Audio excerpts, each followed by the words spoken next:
Hi అండి, అందరికీ నమస్కారం అండి. ఫ్రెండ్స్, మనకి ఇప్పుడిప్పుడే మరొక బ్రేకింగ్ న్యూస్ అప్డేట్ అయితే రావడం జరిగిందండి. అది కూడా ప్రభుదేవ ఇంట్లో తీవ్ర విషాదం అంటూ ఇప్పుడే మనకు ఒక బ్రేకింగ్ న్యూస్ అప్డేట్ అయితే రావడం జరిగిందండి. అయితే ఇందుకు సంబంధించిన పూర్తి వివరాలు అయితే మన వీడియోలో తెలుసుకుందామండి. ఏం జరిగింది ఏంటి అనేది వీడియో మాత్రం ఎక్కడా స్కిప్ చేయకుండా చూడండి ఫ్రెండ్స్. అప్పుడే మనకి పూర్తి సమాచారం అయితే తెలుస్తుంది.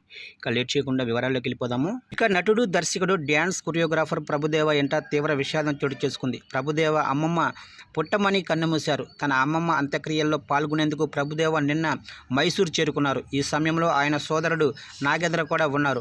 మైసూరులోనే మందకల్లి విమానాశ్రయానికి చేరుకున్న ప్రభుదేవ తన అమ్మమ్మ నివాసించే సుదూర గ్రామానికి వెళ్ళాడు. పుట్టమని అంత్యక్రియలు నిన్న సాయంత్రం తోరు గ్రామంలో జరిగాయి. ప్రభుదేవ అమ్మమ్మ జూలై 9వ తారీఖున కన్నుమూశారు. ఒక వృద్ధాప్య సమస్యలతో బాధపడుతున్న ప్రభుదేవ అమ్మమ్మ పుట్టమని గత రోజు అంటే 9వ తారీఖున లోకాన్ని విడిచిపెట్టారు.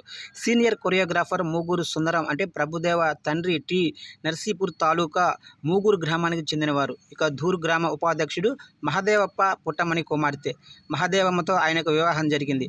సినిమా రంగంలో విజయం సాధించి సుందరం చెన్నైలోనే స్థిరపడ్డారు. అతనికి రాజు, ప్రభుదేవ మరియు నాగేంద్ర అనే ముగ్గురు కుమారులు ఉన్నారు. వీరిలో రాజు, ప్రభుదేవ సినీ రంగంలో రాణిస్తున్నారు. ఇక ప్రభుదేవ, శివన్న కలిసి నటించిన కరటక ధమనక చిత్రం ఇటీవల విడుదలైంది. ఈ చిత్రానికి యోగిరాజ్ భట్ దర్శకత్వం వహించారు.